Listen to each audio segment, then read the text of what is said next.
his safety's been better. John making straight for the tee, by the way, in the media lounge there.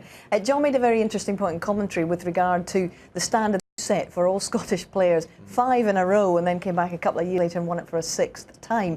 Do you think that plays on the mind of somebody like John Higgins, because clearly he's chasing you in the world titles department too? Yeah, I mean, it's always good to have someone to sort of set your standards by. I mean, I had obviously Steve, who I always looked up to and wanted to sort of and better his records. So yeah, I mean, it gives you a goal, it gives you something to set yourself out to. Healthy. Yeah, absolutely. Absolutely, okay. Now we have dispatched Ken down to the Qzone. We were enjoying a little chat between ourselves, but Ken's itching to get the cue in hand here at Ali Pali. So Kenny, we've been some tweets in from you, and there's a lot of people that have a few questions for you. The first one is from Jay Prince, who says, I would really like to know how to play a swerve shot, because no matter how much I try, it just doesn't work. Help him out, will you? Okay, so the swerve shot. Okay, well, here we are, down in the Qzone. We'll put the red over the middle pocket. The swerve shot can be quite complicated. Here we can see we're snookered by the blue, and we want to try and pot the red. What you do is address the cue ball, just raise the butt of the cue slightly, and not too much power, because the harder you hit it, the less swerve it'll take. So just a little bit of power, but hit down on the cue ball. Now just have a look at the cue ball here. There you go. And of course you're going to miss as well. But hold on, we'll have one more go. Perfect. That was just a demonstration, so we'll do it again. Down on the cue ball, slight swerve, and over swerve. Well, you know, you get the idea, don't you? No pressure, Kenny. I know what I mean. Hope that helps, Jay. Next one, Ken, is from Ricky McHugh, who asks, can you please ask Kenny if he knows how to do a stun run through? And Steve and John always say this takes years to perfect. What's the best way to go about it, please? The stun run. Okay, well, again, we'll take the blue here. Address the cue ball in the middle of the cue ball, and just a slight bit of power, and just have a look at the cue ball after I pot the blue. I really want the cue ball travelling over here, just past the red, just a little bit of power, and there you see the cue ball and a stun run through. There you go. Pretty simple. Thank you very much. Don't all clap at once, thank you. Kenny, milk it, milk it. The next one is from excuse me, Catherine Carroll, and this is a bit cheeky. How are you supposed to cope with a full-size table if you're short? Ken? Good question, because when I started off at 8 years of age, I used to use a biscuit tin, okay? Because I was quite small. Now, I stopped using that a couple of years ago. We have a little box here for using. So if you're a little bit short, you could use a little box. The problem, when I start beating players in my club who are better than me, I started beating them, somebody robbed the biscuit tin.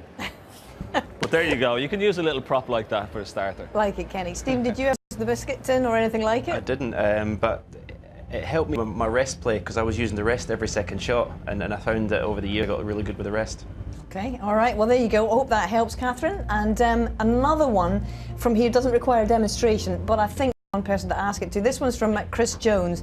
Do the guys think the days of one man dominating a snooker season are gone? And if so, what do they put this down to? Well, obviously, Stephen, you... He's got a great chance, because obviously he's the youngest of the breed now, the youngest of the top 16, and he's got a fantastic future in front of him if he chooses to go down that road. As many other players won't agree with, but we're just going to have to get on with it and play snooker.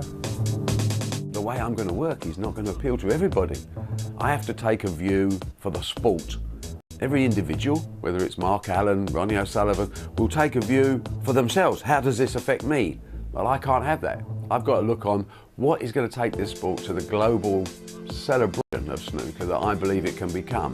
And I think I know the way through. But to do that, we've got to be innovative, we've got to be creative, we've got to take some risks. And they can come with us screaming, or they can go back to the billiard halls and eke out a living. Globally, snooker will be one of the fastest exploding sports in the world for the next few years. I sort of know now where he's going and where his plans are for the sport.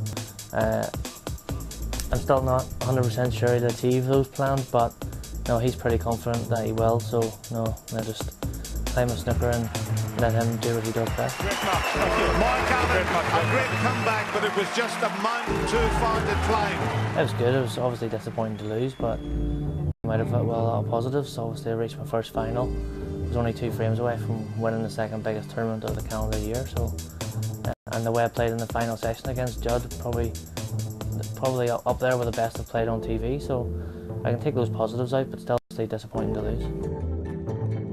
This tournament should be good. Obviously the venue looks very, very good out there, and the ticket sales have been good, so the crowd should create a good atmosphere. And obviously playing Neil, who's one of the best players in the world at the minute, and probably one of the form players of this season, is going to be tough. But I beat him in the second round here last year, so hopefully I can look back on that match and use it to my advantage in the next one. I got engaged on Christmas Day to my girlfriend Kyla, so everything's going very well.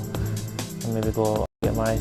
She's got a very big family, so I don't want to pay for them all to come and see us get married. As long as I'm there and she's there and our families are there, then, and she says I do, of course, then I'll have it.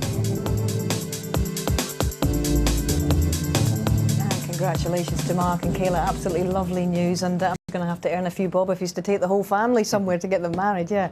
In terms of his little spat with Barry Hearn, sounds like that has been, if not resolved, then certainly smoothed over, and I guess that's positive for the game.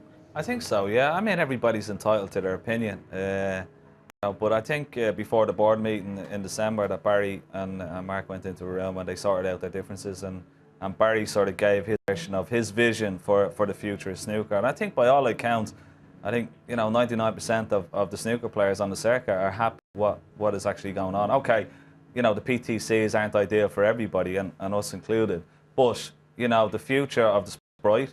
If you go back 2 years ago, it looked very, very grim. And since Barry has taken over, it looks very, very bright and very positive. And in new territories, snooker in new territories, in Brazil and Australia. He brought the World Cup back. So there's lots of good things happening, a lot of things happening, and it looks a lot better than it did. Yeah, he'd be the first to admit, I'm sure, that 2 tweaks need to be made, and that will be made in due course, I'm sure. As for this match between Mark Allen and Neil Robertson, it's a repeat of the quarterfinals at the Masters last year. Mark Allen won the day on that occasion, but Neil Robertson is having a very good, if slightly underrated season. When you look at all of the world ranking events so far, he's actually #1. After all his performances in those world ranking events, he feels he's very strong at the moment. He's very consistent, and he loves the big stage, as they all do. But he really does love performing in front of big crowds. But Mark Allen is coming off the back of his best performance as a professional. So both players, I think it's going to be a fantastic match. Both players will be really up for it. And when you look at how Mark Allen performed in that final session, it was absolutely sensational. I thought it was the best I've ever seen him playing, and arguably played the best snooker of the night of the night session. But that obviously took its toll. Judd had the lead. Yeah, and I wonder what that does, looking back at a session like that, knowing that you can handle yourself on the big occasion. How do you think that's going to affect him going forward? I think that will certainly, he'd be very disappointed not winning, because no matter, how well you play in the final, unless you get your hands on that trophy, but I'd say he will try and take the positives. That's what I would say to him. Take the positives out of it, look at it and how well you play it, and, learn from it and be more confident. I'd say we'll give him a lot more confidence, because it's always great to play well in a major final, and particularly with so much at stake, and that's very comforting, and I'm sure he will, if he takes the positive out of it, it will hold him in good stead. And I'm sure he's won a lot more admirers after his performance in York just before Christmas. And if you want to see Mark Allen in action against Neil Robertson, you can do so live via the red button. The first round match is this evening, and thereafter there'll be highlights with Rishi Prasad, and that's at 11:20 tonight. So all in all, some very good snooker in prospect this evening, and indeed for the rest of the afternoon, because we've got the 2 former champions of this event, and it's John Higgins with his nose in front at the moment, 3-1. So let's get straight back out there and see how this one pans out. Before we do that though, let's have a quick look at how Master Stevens is viewed at the moment, his fellow professional, shall we?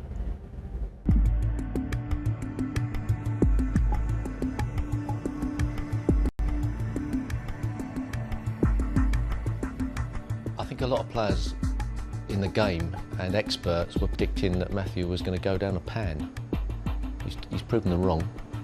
Yeah, he has. It's very similar to Mark Williams in his career the last few seasons. He seemed to have lost his way, slipped down the rankings, and we didn't know whether he was going to come back to obviously what we've seen previously of how good he is. And he showed obviously what a great player he is, and he showed his class and got back into the top 16. But in my eyes, I mean, he's one of the greatest players to play the game, but he's definitely underachieved by a hell of a lot. I mean, when I first seen him play, I thought he'd go on and win numerous amounts of tournaments, and he has won tournaments, but not as much as what I thought he would win.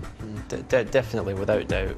I would say before he got back to 16, I was saying that beast of talent, I think, that we've seen in the game. I think his talent is limitless.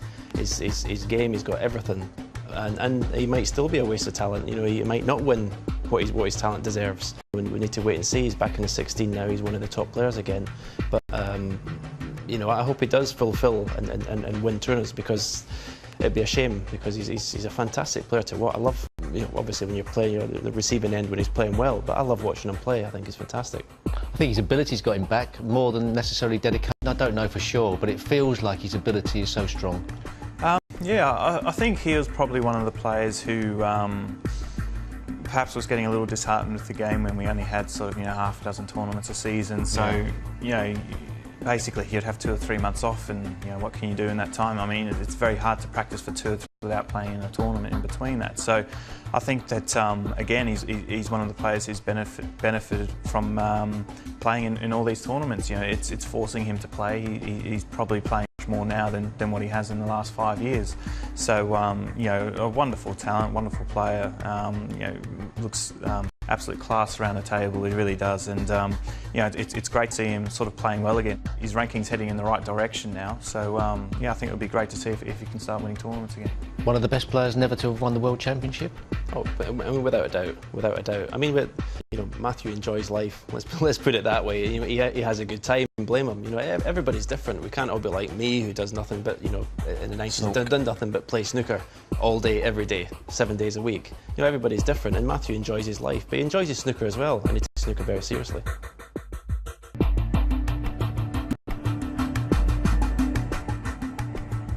Here comes John, and here comes Mathew. So plenty to talk about with regard to the career and the history and the game of these boys.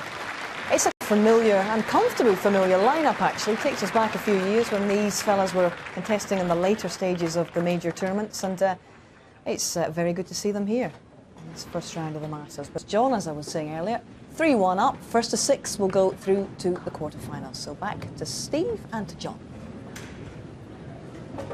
Thank you, Hazel. And I'll need to tell you that Mathew Stevens has got to produce, particularly you would think these first couple of frames now, very, very important. You